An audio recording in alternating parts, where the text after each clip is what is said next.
केंद्रीय विश्वविद्यालय हिमाचल प्रदेश को सेंटर ऑफ एक्सीलेंस के लिए चिन्हित किया गया है। सेंटर ऑफ एक्सीलेंस के तहत सीओ को मिलने वाले प्रोजेक्ट के अंतर्गत करीब 8 करोड़ रुपए की ग्रांट मिलने की संभावना है। ट्राइबल विषय पर प्रस्तुत प्रेजेंटेशन के आधार पर सीएचपी को सेंटर ऑफ एक्सीलेंस के लिए चिन्हित किया गया है। गौरतलब है कि सीएचपी को A+ यूनिवर्सिटी के बाद इस संस्थान को रिसर्च यूनिवर्सिटी में कन्वर्ट करने का लक्ष्य रखा गया था, जिसके चलते संस्थान रिसर्च पर फोकस कर रहा है। संस्थान को लगातार प्रोजेक्ट मिल रहे हैं। पिछले 2 साल में सीओ को करीब 8 करोड़ के प्रोजेक्ट मिले हैं।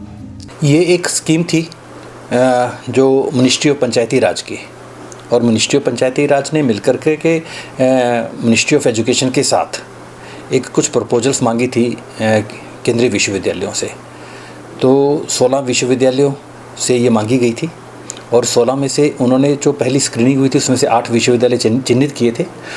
तो हमने भी ये प्रपोजल भेजी थी। जिस दिन हमारी मीटिंग थी तो उस दिन मैं स्वयं वहाँ उपस्थित था, और हमने काफ़ी ज़ोरदार तरीके से, क्योंकि इसका मेन विषय था ट्राइबल एजुकेशन को लेकर के, ट्राइबल को लेकर के, ट्राइबल एरियाज़ में हम क्या कर सकते हैं, इस तरह से विभिन्न विषय, सस्टेनेबल SDG गोल की तरफ हम कैसे बढ़ सकते हैं, ये सारे तमाम विषय थे। और हमने पूर्ण तरीके से हमने कहा कि ये स्टेट में 2 डिस्ट्रिक्ट ऐसी हैं जो कंप्लीट ट्राइबल डिस्ट्रिक्ट्स हैं, और भी हम ट्राइबल एरिया में जहाँ हमारे विद्यार्थी शोधार्थी ऑलरेडी काम कर रहे हैं, हमारे कुछ फैकल्टी मेम्बर्स हैं जो इसमें काम कर रहे हैं, और जो गैप रह गया है जो कि फाइनेंस ना होने के कारण हम वो गैप को पूरा नहीं कर पा रहे थे, तो हमने पूरा उनको बोला कि इस तरह का काम हम कर सकते हैं और आगे बढ़ सकते हैं।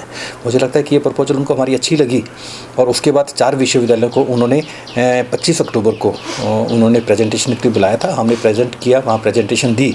मुझे खुशी इस बात की है कि हमारा विश्वविद्यालय चिन्हित कर लिया गया है, और हमें जो है अभी ये तय नहीं है, लेकिन 7-8 करोड़ रुपया ग्रांट जो है हमें मंत्रालय की तरफ से मिलेगी, और बहुत अच्छा है। और मुझे लगता है कि स्टेट को इससे बहुत बड़ा फ़ायदा होने वाला है, क्योंकि ट्राइबल एरियाज़ में जितने भी कोई विषय थे, अनछुए विषय थे, और जो काम हो रहा है, जहाँ गैप है, उस गैप को ये विश्वविद्यालय अपने काम से सेंटर ऑफ एक्सीलेंस के द्वारा पूरा कर पाएगा।